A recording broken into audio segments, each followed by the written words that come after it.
أعوذ بالله من الشيطان الرجيم. بسم الله الرحمن الرحيم. الحمد لله القائل في القرآن الكريم: هل يستوي الذين يعلمون والذين لا يعلمون؟ ثم الصلاة والسلام على من لا نبي بعد، القائل: طلب العلم فريضة على كل مسلم. أما تندقى الله سبحانه وتعالى tumwebaza okututuusa mu kiseera kino era nga tumusaba assibinga n'emirembe eri omubaka Muhammadun sallallahu alaihi wasallam.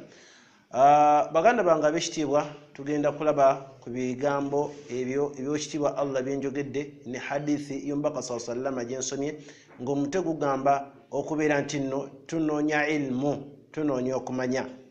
W'ekitiibwa Allah subhanahu wa ta'ala yabuuza: hal yastawi alladhina ya'lamun walladhina la ya'lamun? Benkanankana abo abamanyi n'abo abatamanyi? Owekitiibwa sallallahu alaihi wasallam nga bwe tukimanyi obulungi nti hadithi zino Allah yazimuwa nga bwe yagamba nti utitu alqur'ana, naweebwa qur'ani wa mithluhu ma'a, n'ekigifaanana nakyo nenkiweebwa, ze ahadithi z'omubaka sallallahu alaihi wasallam. N'olwekyo tuzeeyambisa nnyo okuba nti tutegeera obusiraamu bwaffe. Muzo ye hadithi eyo omubaka sallallahu alaihi wasallam mwagambira nti talabul ilm, okunoonya okumanya, kikakata ku musiraamu yenna. Okunoonya okumanya kikakata ku musiraamu yenna. N'olwekyo muganda wange ow'ekitiibwa, nkukubiriza nga nange seereseeyo tubeere nga tumanya obukulu omwana Adamu bw'alina ku nsi kuno, nga mu bwo ye challenge y'obwongo. Tulina embeera y'okuba nti abamu tetwagala kusoma, abalala okusoma tukwagala naye tukuteekamu omuzannyo, abalala buli omu ali mu mbeera ezize. Naye omuntu anoonya oba omuntu ayagala okubeera ng'agwa mu hadithi ezo ye muntu eyeewaayo n'asoma ebiseera bye byonna. Tukimanyi bulungi nti okunoonya okumanya kuviira ddala omuntu nga yakazaalibwa okuva mu kibaya mpaka mu kiseera lw'oyingira entaana oba gye tuyita mwanadaani. Naye abaddu b'ekitiibwa Allah subhanahu wa ta'ala, kino nkibagamba nga ebigambo bino byayogerwa omumanyi ayitibwa Ali ibn Abi Talib amiri al-mu'minina radiyallahu ta'ala anhu, n'agamba nti laisa al-jamalu bi athwabi nuzayyinuna. Yagamba nti ekiyitibwa obulungi okunyirira oba beauty, ekiyitibwa beauty si ze ngoye zino nga zolaba nyambadde.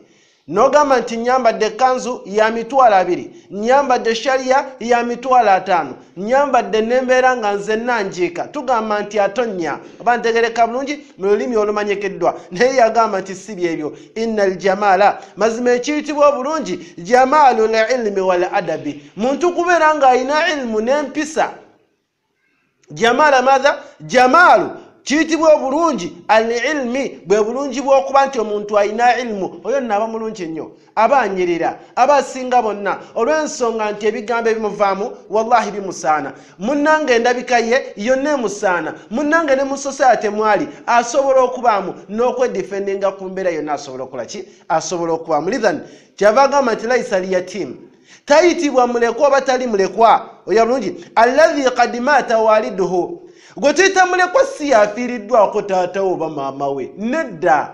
Era bunjayino njagala tukirongoose mu bwongo bwaffe. Oli abamulekwa tumumanyi mu mbeera ezoogerwako nti mulekwa kufiirwako taatawe, naye ali mulekwa ayitibwa mulekwa guffe gwe twogerako mu majali gano si ye mulekwa afiiriddwako taatawe, ayitibwa mulekwa innal yatima, ayitibwa mulekwa yatimu la aqli, munnange ye muki? Ye mulekwa w'obwongo, ye muntu nga amagezi geggo, yani yatimu la aqli, oba ayitibwa yatimu oyo w'obwongo olw'ensonga nti munnange talina kyamanyi. N'olwekyo mbaka sallallahu alaihi wasallam atugambye okunoonya okumanya kikakata ku musiraamu.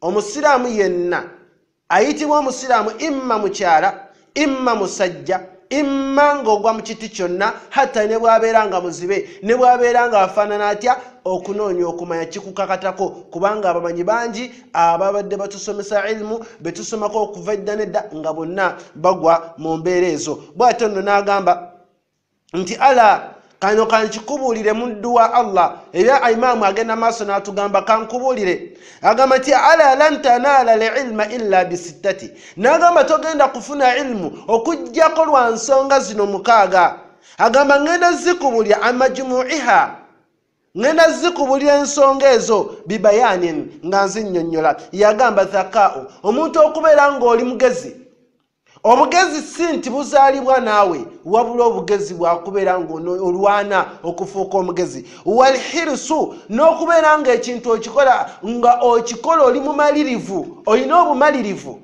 mu mutima gwo nga ngenda kunoonya ilmu n'otandika bisimillah n'onoonya ilmu tulina amajaali mangi olwaleero abamanyisi tetukyabanoonya wabula be batunoonya munnange WhatsApp bakusanze ku Facebook bakusanze ewaka bakusanze ku masomero bakusanze yabange buli lwaki tokola ki tonoonya ilmu kyava agamba wajitihadu n'okusaamu okunyiikira wabulugha n'okuba nga omwana Adamu ekintu ky'osoma okituusa buli bw'osoma ilmu n'otagituusa n'osalawo gyesibako egenda kufiiririra togge bwe tutyo nabadde wekitiibwa Allah tumaliriza nga tugamba nti nno wa irishadu nga tugenda ne tubeera nga tutuula wansi w'abasomesa abo bwe tulina okuggyako ilmu omuntu anoonya ilmu atuula wansi w'omusomesa ebintu bya irimu osobola okujja mu bitabo bwo wanetuulako wansi w'omuki ate ekyokubiri agamba nti watuulu zamaani abasinga tutya noga akakimbutuufu emyaka 2